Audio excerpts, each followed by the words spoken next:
पिछले एपिसोड की एंडिंग में हमें दिखाया गया था कि मालसून अचानक से जवान बन गई है और एपिसोड 2 की शुरुआत में हमें दिखाया जाता है कि मालसून सोचती है कि ये सब उस टैक्सी ड्राइवर की गलती है जिसने उसे अपनी टैक्सी में बिठाया और जिसने उसे इस फोटो स्टूडियो में लाकर उसकी फोटो क्लिक की। उसी वक्त मालसून के सामने अचानक से एक लिपस्टिक गिर जाता है और इस लिपस्टिक पे स्प्रिंग ये शब्द लिखा होता है, लेकिन इसके बारे में हमें और कोई इन्फॉर्मेशन नहीं दी जाती। मालसून डिसाइड करती है कि इस सब को सुलझाने का एक ही तरीका है, वो है उस टैक्सी वाले को ढूंढने का, और मालसून फोटो स्टूडियो से बाहर आ जाती है। वो पलटकर इस फोटो स्टूडियो का नाम देखती है और इस स्टूडियो का नाम होता है यूथ फोटो स्टूडियो और उनका लोगो होता है कि फिर से अपनी जवानी जियो। मालसून खुद के चेहरे के बदलाव को कंफर्म करने के लिए फोटो स्टूडियो के बाहर खड़े हुए बच्चों को पूछती है कि बच्चों जरा सुनो ना मेरी बात, क्या मैं तुम्हें किसी ग्रैंडमा की तरह दिख रही हूँ या फिर मैं कोई यंग लड़की की तरह दिख रही हूँ। बच्चे जवाब देते हैं कि तुम्हारे चेहरे से और बॉडी से तो तुम यंग दिख रही हो, लेकिन तुम्हारी फैशन और बात करने के तरीके से तुम एक बुढ़ी लग रही हो, तुम्हारे बाल बहुत अजीब है। और मालसून चौंक कर कहती है कि क्यों, मेरे बालों में क्या खराबी है, तुम आजकल के बच्चे तो बड़ों को रिस्पेक्ट ही नहीं कर सकते। मालसून फिर वहां से चली जाती है और अब उसे कंफर्म हो चुका है कि वो पागल नहीं है। उसके चेहरे और बॉडी में का बदलाव सिर्फ उसे नहीं दिख रहा है, बाकी लोगों को भी दिख रहा है और इस वजह से कोई उसे अब पहचान भी नहीं पा रहा है। यहाँ जीसुक जब सुबह उठती है तो मालसून के ना होने की वजह से घर में बहुत शांति होती है, कोई ब्रेकफास्ट नहीं बना होता और तभी जीसुक को याद आता है कि कल रात कैसे उसने अपनी माँ को इतनी खराब चीजें बोली। उसी वक्त वहाँ मिनसोक आ जाता है और कहता है कि मुझे पता है कि मम्मी जी का और तुम्हारा रिश्ता अच्छा नहीं है, तुम्हारा बचपन बहुत मुश्किल में गुजरा, लेकिन तुमने उन्हें कल रात बहुत हर्ट किया अपनी बातों से। मम्मी जी घर वापस नहीं आई है, उनका फोन भी स्विच ऑफ है। जीसुक बोलती है कि मैंने कुछ गलत नहीं किया है, इसलिए माँ की बातें छोड़ो, तुम सिर्फ हाना पे फोकस करो, हमें कैसे भी करके हाना को यूनिवर्सिटी में भेजना ही है। मिनसोक कहता है कि लेकिन हाना खुश नहीं है, वो यूनिवर्सिटी में नहीं जाना चाहती, तुम भी मुझे खुश नहीं दिख रही हो, तो फिर हम ये सब कुछ क्यों कर रहे हैं। यहाँ मालसून अपने घर के एरिया के पास आ जाती है जब एक दुकानदार अपने दुकान के सामने का रास्ता पानी से साफ कर रही होती है। दुकानदार का मालसून की तरफ ध्यान नहीं होता और वो पानी से भरी हुई बकेट गलती से मालसून की तरफ फेंक देती है और ये पानी मालसून पे गिरने ही वाला होता है, लेकिन क्योंकि अब मालसून फिर से जवान हो गई है, वो जल्दी से रास्ते से हट जाती है और पानी किसी दूसरे आदमी पर ही गिर जाता है। पिछले एपिसोड में हमने मालसून के फ्रेंड गाप्योंग को देखा था, तो ये जो आदमी है जिसपे पानी गिरा है वो गाप्योंग का बेटा जायोंग होता है। मालसून जायोंग को पूछती है कि बेटा जरा मेरी तरफ देखो, क्या तुम मुझे पहचान पा रहे हो। लेकिन जायोंग जो रात भर पार्टी करने के बाद नशे में होता है, वो मालसून की तरफ देखकर कहता है हाँ मैं तुम्हें पहचानता तो हूँ, कल रात तुमने बार में मेरा वॉलेट छीनने की कोशिश की थी और अब तुम मेरा पीछा करते हुए मेरे घर तक आ गई। समझ गया मैं, तुम मुझे पसंद करती हो, लेकिन तुम्हें समझ नहीं आ रहा कि तुम मुझे कन्फेस कैसे करोगी। मालसून इरिटेट होकर अपने पर्स से जायोंग को मारने लगती है और चिल्लाती है कि तुम्हारी ये सब मुझे बोलने की हिम्मत कैसे हुई, मैं तुम्हारे माँ की उम्र की हूँ, अब जब तक तुम्हारा नशा नहीं उतरता तब तक मैं तुम्हारी पिटाई करूंगी। जायोंग बहुत कंफ्यूज होता है कि उसकी पिटाई एग्जैक्टली हो क्यों रही है और वो चिल्लाता है कि तुम पागल औरत, मेरा पीछा छोड़ो, और जायोंग कैसे भी मालसून की चपेट से भागकर घर चला जाता है। जायोंग घर पहुंचने पर गाप्योंग को बोलता है कि पापा पापा आज मैं एक अजीब इंसान से मिला। गाप्योंग कहता है कि तुमसे अजीब इंसान इस दुनिया में हो ही नहीं सकता, तो जायोंग कहता है कि नहीं पापा मैं सीरियस हूँ, मैं आज मालसून आंटी की तरह दिखने वाली और बात करने वाली किसी से मिला, लेकिन फर्क सिर्फ इतना था कि वो जवान थी। गाप्योंग जो ऑलरेडी मालसून से कांटेक्ट ना कर पाने की वजह से टेंशन में होता है, वो जायोंग की बातों पे विश्वास नहीं करता और उस पर चिल्लाता है कि बेवकूफ, मेरा टाइम वेस्ट मत करो। यहाँ मालसून एक्सेप्ट कर लेती है कि उसको भगवान ने फिर से जवान बनाया है अपनी जिंदगी रीस्टार्ट करने के लिए और अब उसे इस बात का पूरा फायदा उठाना चाहिए। मालसून को जोरों से भूख लगी होती है, इसलिए वो अपने रेस्टोरेंट में जाती है जहाँ वो अपना हमेशा का सूप ऑर्डर करती है, लेकिन जिन दो लोगों को उसने पिछले एपिसोड में अपना रेस्टोरेंट बेचा था उन्होंने खाने की क्वालिटी और टेस्ट को मेंटेन नहीं किया होता। जिन दो लोगों को उसने ये रेस्टोरेंट बेचा होता है उनका नाम होता है जून और सोक और ये दोनों भाई होते हैं। मालसून चिल्लाती है कि तुम्हें क्या लगता है मैंने मेरा रेस्टोरेंट तुम्हारे नाम क्यों किया, ताकि तुम मेरी जिंदगी भर की मेहनत पे पानी फेरो। ये दोनों ऑब्वियसली मालसून को नहीं पहचानते और जून कहता है कि मैडम अगर आपको हमारा खाना नहीं पसंद आया तो आप बिना पेमेंट के यहाँ से जा सकती है। मालसून इरिटेट होकर कहती है कि क्या मैं फ्री में खाने यहाँ आई हूँ, ये रेस्टोरेंट मेरी जान है और हमारे एरिया का ये बेस्ट रेस्टोरेंट है। जून और सोक मालसून से माफी तो मांगते हैं, लेकिन मालसून के वहां से जाने के बाद सोक जून को कहता है कि शायद इस लड़की को मालसून ने ही हम पे नजर रखने के लिए भेजा होगा। वो बुढ़िया ये रेस्टोरेंट हमारे नाम पे करने के बाद भी हमारा पीछा क्यों नहीं छोड़ रही है। मालसून रास्ते से चल के जा रही होती है और तभी मालसून के सामने से जीसुक चल के जाती है, लेकिन जीसुक मालसून यानी अपनी माँ को पहचानती भी नहीं। मालसून नाराज होती है और सोचती है कि ये सब उस टैक्सी वाले के वजह से हुआ है, इसलिए वो जल्दी से उस फोटो स्टूडियो के पास जाती है जहाँ पे उसका ट्रांसफॉर्मेशन हुआ, लेकिन वो फोटो स्टूडियो गायब हो गया होता है। मालसून को अपनी आंखों पे विश्वास नहीं होता और उतने में एक टैक्सी स्पीड से मालसून के साइड से ड्राइव करके जाती है और उस पे कीचड़ उड़ा देती है। इस टैक्सी को चलाने वाला आदमी वही होता है जिसको मिलने के बाद मालसून बदल गई थी, लेकिन मालसून ने इस टैक्सी वाले को अभी तक देखा नहीं होता। यहाँ 19 एंटरटेनमेंट के गर्ल ग्रुप प्रोजेक्ट के ट्रेनीज बात करते हैं और एक लड़की कहती है कि मुझे ना डर लग रहा है, शायद एमिली डैनियल के कांटेक्ट में है। दूसरी लड़की कहती है कि इसमें हमारा क्या लेना देना है, एमिली खुद के मर्जी से चली गई, मैंने सिर्फ मेरा लीडर होने के नाते काम किया। अगर एमिली हमारे डेब्यू के बीच में फिर से आ गई तो मैं फिर से उसे हमारे रास्ते से निकालूंगी। यहाँ जीसुक और उसकी ऑफिस की फ्रेंड कहीं घूम रहे होते हैं जब जीसुक की फ्रेंड कहती है कि जीसुक वहाँ देखो, वो तुम्हारी मम्मी ही है ना, लेकिन तुम्हारी मम्मी इतनी अलग क्यों दिख रही है। जीसुक भी देखती है और वो कहती है कि हाँ, ये औरत मेरी माँ की तरह ही दिख रही है। और हमें यहाँ पे दिखाया जाता है कि बूढ़ी मालसून यानी जिसके चेहरे पे झुर्रियाँ थी, जिसके घुटने दुखते थे, वैसे ही दिखने वाली एक औरत रास्ते पे खड़ी है, लेकिन इस औरत का फैशन स्टाइल मालसून से काफी अलग है। ये बहुत फैशनेबल है, इसने अपनी हेयर स्टाइल भी बदली हुई है और इसका ऑरा भी कुछ अलग है। अब ये औरत एग्जैक्टली है कौन, ये तो हमें यहाँ बताया नहीं जाता। एनीवेज यहाँ हमारी जवान मालसून कपड़ों पे कीचड़ लगने के वजह से शॉपिंग करने जाती है और वो खुद के लिए नए कपड़े खरीदती है, नए शूज खरीदती है। यहाँ अभी भी एमिली का कोई अता पता नहीं होता और डैनियल बहुत स्ट्रेस्ड आउट हो जाता है। डैनियल एमिली को ढूंढते हुए उस रेस्टोरेंट में जाता है जहाँ वो एमिली को पहली बार लेके गया था और उसे याद आता है कि यहाँ का खाना खाकर एमिली बहुत ज्यादा खुश हुई थी।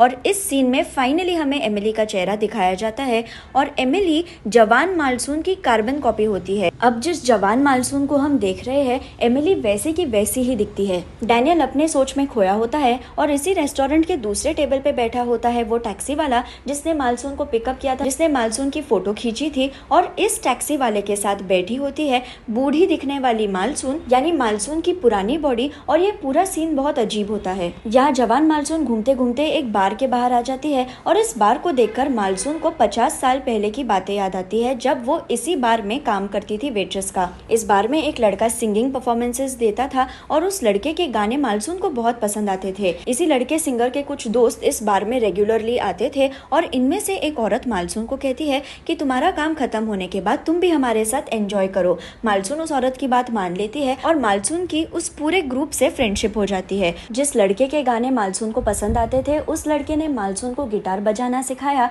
और इस लड़के के साथ मालसून ने इसी बार में परफॉर्म भी किया था।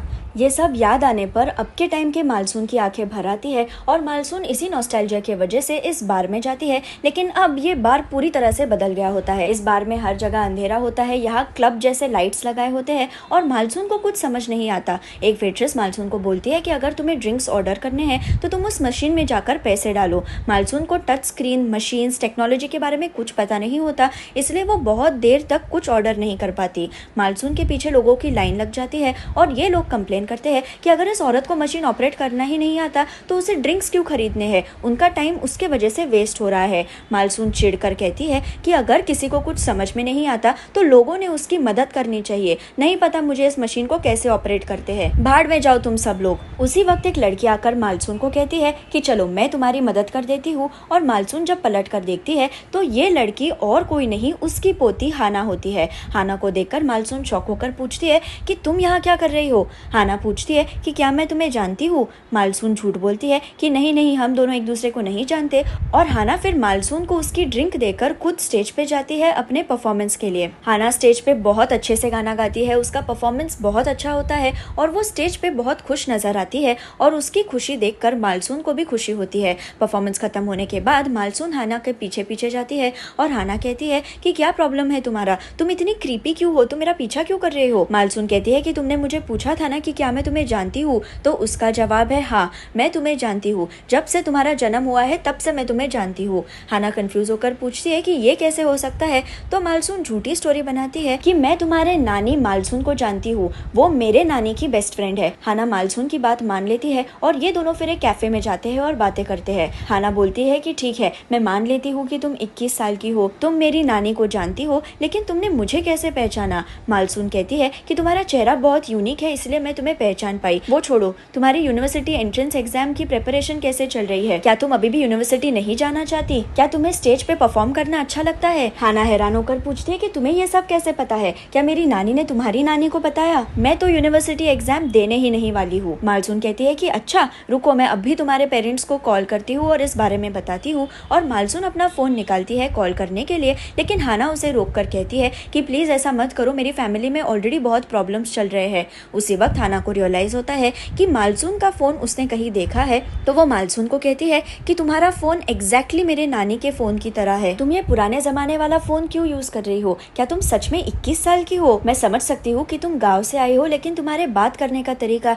तुम्हारा स्टाइल बुढ़े लोगों की तरह ही है। एनीवेज, तुम इस शहर में क्या कर रही हो? मालसून कहती है कि मेरे पास रहने की कोई जगह नहीं है, मुझे कुछ समझ में नहीं आ रहा है। हाना कहती है कि देखो, मैं तुम्हारे साथ और वक्त हैंग आउट करना तो चाहती हूँ, लेकिन कल मेरा एक इम्पोर्टेंट ऑडिशन है, तो मुझे घर जाना होगा। और हाना वहाँ से जाने वाली होती है, पर मालसून उसे कहती है कि गुड़िया 1 मिनट रुको। हाना शॉक होकर पलट कर देखती है और कहती है कि तुम मुझे गुड़िया क्यों बोल रही हो? मेरी नानी भी मुझे गुड़िया ही बोलती है, और अब मुझे पता भी नहीं कि मेरी बेचारी नानी कहाँ भटक रही होगी। यहाँ रीना डैनियल को बताती है कि किसी ने एमिली को शॉपिंग करते वक्त देखा है, और डैनियल जल्दी से एमिली को ढूंढने निकलता है। असल में मालसून जब दुकान में गई थी नए कपड़े और शूज खरीदने के लिए, तब शॉप ओनर ने उसे कहा था कि मैं आपकी फोटो क्लिक करना चाहती हूँ हमारे प्रमोशन के लिए। मालसून की फोटोज फिर शॉप ओनर्स ने अपने सोशल मीडिया पे अपलोड कर दी, और उन्नीस एंटरटेनमेंट के लोगों ने ये फोटो देख ली और उन सबको लगा कि ये तो एमिली ही है। मालसून की इस फोटो से उन्नीस एंटरटेनमेंट के लोगों को पता चलता है कि उसने किस दुकान से शॉपिंग की थी, और डैनियल इस दुकान पे पहुंच जाता है और दुकानदारों को मालसून की फोटो दिखाता है। दुकानदार उसे बताते हैं कि हाँ, ये लड़की हमारे शॉप में आई तो थी, और मैंने अभी थोड़ी देर पहले ही उसे इस एरिया में अपने फ्रेंड के साथ किसी कैफे में जाते हुए देखा, तो तुम इसी एरिया में उसे ढूंढो। यहाँ हाना को मालसून के लिए बुरा लगता है, इसलिए वो उसके साथ और टाइम स्पेंड करती है और ये दोनों कैरियोके जाते हैं। मालसून की गानों की चॉइस देखकर हाना कहती है कि तुम बात तो मेरी नानी की तरह ही करती हो, लेकिन तुम्हारी गानों की चॉइस भी मेरी नानी की तरह ही है। मालसून गाने के लिए बहुत एक्साइटेड होती है, क्योंकि फाइनली उसकी आवाज़ भी जवानी के वजह से पहले की तरह हो गई होती है, जिससे अब वो कोई भी गाना आसानी से गा सकती है। एनीवेज, डैनियल एमिली यानी मालसून को ढूंढते हुए कैरियोके तक पहुंच जाता है, जब उसे एमिली जैसी आवाज़ सुनाई देती है। मालसून एक पुराने ज़माने का गाना गा रही होती है, और डैनियल जो मालसून के कैरियोके रूम के बाहर खड़ा होता है, उसे याद आता है कि एमिली ने यही एग्जैक्ट गाना उसके ऑडिशन के दौरान गाया था। डैनियल बहुत खुश होता है क्योंकि उसे फाइनली एमिली मिल गई है, और वो एमिली यानी मालसून को पकड़ने जाने ही वाला होता है, लेकिन गाने के बीच में मालसून का पेट दुखने लगता है, इसलिए वो जल्दी से भागकर वॉशरूम में जाती है, और उसे रियलाइज होता है कि फिर से यंग बनने की वजह से अब उसे पीरियड्स भी आने लगे हैं। मालसून जल्दी से एक स्टोर में जाती है पैड्स खरीदने के लिए, लेकिन क्योंकि मालसून की मेंटालिटी अभी भी 70 साल की औरत की तरह है, तो उसे शर्म आती है पैड्स खरीदने में। मालसून बहुत टाइम तक खुद को मोटिवेट करती है, खुद को हिम्मत रखने के लिए कहती है, और जब फाइनली वो एक पैकेट उठाकर पेमेंट करने के लिए जाने वाली होती है, तभी कोई मालसून को धक्का मारता है, उससे टकराता है, और पैड्स का पैकेट नीचे गिर जाता है, जिससे मालसून फिर से शर्मिंदा महसूस करती है। मालसून देखती है कि उसे किसने धक्का मारा, तो ये होता है डैनियल। डैनियल पैड्स का पैकेट उठाता है, और मालसून सोचती है कि ये कौन है गंदा आदमी जो मुझे ऐसे ताड़ रहा है, जो मेरे पैकेट को हाथ लगा रहा है। मालसून अपना पैकेट उठाकर जा रही होती है, लेकिन डैनियल उसे रोककर कहता है कि क्या मेरा चेहरा इतना बदल गया है कि तुम मुझे अब पहचान भी नहीं पा रही हो। मालसून डैनियल को पागल समझकर उसे इग्नोर करके जाने की कोशिश तो करती है, लेकिन डैनियल उसका हाथ पकड़कर कहता है कि तुम्हारे वजह से मैंने बहुत परेशानियां झेली, अब तुम मेरी परमिशन के बगैर कहीं नहीं जा सकती। मालसून चिल्लाती है कि तुम होते कौन हो मुझे परमिशन देने वाले, मुझे वॉशरूम जाना है, साइड में हटो। डैनियल पैड्स देख के मालसून के हाथ को छोड़ देता है, और थोड़ी देर बाद मालसून दुकान से बाहर आती है, जहाँ डैनियल उसके लिए वेट तो तो कर रहा होता है, पर मालसून उसे फिर से एक बार इग्नोर करके सीधे हाना के पास जाती है। हाना कहती है कि देखो, मैं और वक्त नहीं रुक सकती, कल मेरा उन्नीस एंटरटेनमेंट के लिए ऑडिशन है और मैंने बहुत मेहनत की है, मुझे उनके कंपनी का ट्रेनी बनना ही है, तो अब मैं घर जा रही हूँ। हाना वहाँ से जैसे ही जाती है वैसे ही डैनियल मालसून के पास आता है और मालसून चिल्लाती है कि तुम साइको फिर से आ गए मेरा पीछा करने के लिए। डैनियल कहता है कि एमिली, तुम्हें ऐसा नहीं करना चाहिए था, अगर तुम ना खुश थी तो तुम मुझे बता सकती थी, मैं कोई तो हल जरूर निकालता, लेकिन भाग जाना ये सोल्यूशन नहीं है। मुझे समझ नहीं आ रहा है कि तुम मुझे ना जानने की एक्टिंग क्यों कर रही हो। मालसून कहती है कि एमिली फैमिली, मुझे कुछ नहीं पता और मैं एक्टिंग नहीं कर रही हूँ, मैं सच में तुम्हें नहीं जानती, तो तुम मुझसे दूर रहो। डैनियल हैरान होकर कहता है कि तुम्हारा कोई एक्सीडेंट हुआ है क्या जिससे तुम्हारी याददाश्त चली गई है, और डैनियल मालसून को पकड़कर उसके सिर को चेक करता है। मालसून चीखती है कि तुम साइको, तुम्हारी हिम्मत कैसे हुई मुझे हाथ लगाने की, मैं तुम्हारे माँ की उम्र की हूँ, बूढ़ी औरत को हाथ लगाने से पहले एक बार अपने माँ बाप के बारे में तो सोच लेते, उन्होंने तुम्हें ये सब करने के लिए जन्म दिया है क्या। मालसून के चीखने की आवाज सुनकर हाना, जो रास्ते से घर जा ही रही थी, वो रुक जाती है और पलट कर देखती है। उसे लगता है कि कोई तो आदमी मालसून को छेड़ रहा है, इसलिए वो वीडियो रिकॉर्डिंग करना शुरू करती है ताकि कल को अगर पुलिस ने इस छेड़खानी का प्रूफ मांगा तो उसके पास कोई प्रूफ हो। एनीवेज, डैनियल मालसून को शांत करने के लिए एमिली का वीडियो दिखाता है और ये वीडियो देखकर मालसून के होश उड़ जाते हैं, क्योंकि उसे विश्वास ही नहीं होता कि उसकी तरह दिखने वाली कोई और लड़की है जो उसी की तरह गा भी सकती है। डैनियल मालसून को समझाता है कि इसीलिए मैं तुम्हारा पीछा कर रहा था, तुम्हें शायद मेमोरी लॉस के वजह से पता नहीं होगा, लेकिन तुम यानी एमिली, तुम्हारा डेब्यू होने वाला है और मुझे 19 एंटरटेनमेंट से आजादी मिलने वाली है। अगर तुम्हारी मेमोरीज फिर से आ गई तो ठीक है, अगर तुम्हारी मेमोरीज नहीं भी आई तो भी ठीक है, क्योंकि मैं तुम्हें डेब्यू में हेल्प करूंगा। अगर तुम जैसे कह रही हो कि तुम एमिली नहीं हो, वो सच है, तो वो भी चल जाएगा, क्योंकि तुम एमिली बनकर जी सकती हो और किसी को कुछ पता भी नहीं चलेगा। मैं मेरा बिजनेस कार्ड तुम्हें दे रहा हूँ, अगर तुमने अपना मन बदल लिया और तुम मेरे साथ काम करना चाहती हो तो तुम मुझे कांटेक्ट करो, पर मेरे पास ज्यादा वक्त नहीं है। ये कहकर डैनियल वहाँ से चला जाता है और हाना, जो अभी भी रिकॉर्डिंग कर रही होती है, वो डैनियल के चेहरे पर जूम इन करती है और वो शॉक हो जाती है, क्योंकि ये वही फेमस डैनियल है जिसकी वो फैन है और जिसके गर्ल ग्रुप प्रोजेक्ट के लिए कल वो ऑडिशन देने वाली है। उसे समझ नहीं आता कि डैनियल और इस गांव से आए गवार का क्या रिलेशन है। मालसून फिर डैनियल ने दिया हुआ बिजनेस कार्ड चेक करती है और उसे रियलाइज होता है कि ये आदमी तो 19 एंटरटेनमेंट के लिए ही काम करता है जिसके लिए हाना ऑडिशन देने वाली है। यहाँ जीसुक, जो 20 साल से एक ही कंपनी में काम कर रही है, उसे प्रमोशन मिल जाता है और अब वो कंपनी की डायरेक्टर बन गई है। जीसुक बहुत खुश होती है। वो और मिनसोक सेलिब्रेशन का प्लान बनाते हैं, पर मिनसोक अभी भी अपनी सास यानी मालसून के बारे में सोच रहा होता है। मिनसोक जीसुक को कहता है कि मम्मी जी अभी भी घर नहीं आई है, क्या वो ठीक होगी। जीसुक कहती है कि जब मम्मी का मूड ठीक हो जाएगा तब वो अपने आप घर आ जाएगी, लेकिन आज तुम सिर्फ मेरी खुशी पे फोकस करो। मालसून, जो घर की दीवार के पास से ये बातें सुन रही होती है, उसे रियलाइज होता है कि किसी को उसकी जरूरत नहीं है और अब उसे खुद के लिए जीना चाहिए। इसलिए अगली सुबह फिर मालसून 19 एंटरटेनमेंट के ऑफिस में जाती है डैनियल से मिलने के लिए। डैनियल मालसून को देखकर हैरान होकर पूछता है कि अरे, तुम्हारी याददाश्त इतनी जल्दी वापस आ गई। मालसून कहती है कि मेरी याददाश्त कभी गई ही नहीं थी, मुझे पता है कि तुम किसी एमिली को ढूंढ रहे हो जो मेरी तरह ही दिखती है, और मैं अभी क्लियर कर रही हूँ कि मैं एमिली नहीं हूँ। लेकिन तुमने जैसे कल कहा वैसे अगर मैं एमिली बन के जीने लगी और जिस असली एमिली को तुम ढूंढ रहे हो वो बाद में वापस आ गई तो तुम क्या करोगे। मैं उस बेचारी लड़की की मेहनत नहीं छीनना चाहती।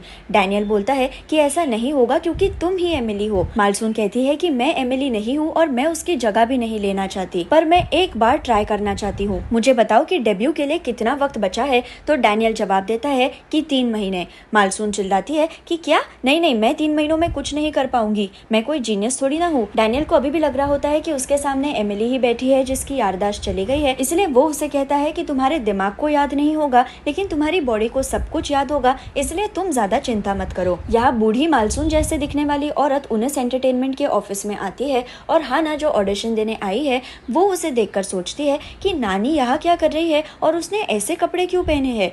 मालसून जैसे दिखने वाली औरत सिक्योरिटी गार्ड को कहती है कि उसे डैनियल से मिलना है और जब वो बिल्डिंग के अंदर जाती है तो उसके सामने जवान मालसून आ जाती है। जवान मालसून और बूढ़ी मालसून ये दोनों एक दूसरे की तरफ हैरानी से देखते हैं। हमें ऑलरेडी पता है कि मालसून तो जवान बन गई है, लेकिन उसके बूढ़े पुराने बॉडी में कौन है ये हमें नहीं बताया जाता और यहाँ पर एपिसोड 2 खत्म हो जाता है।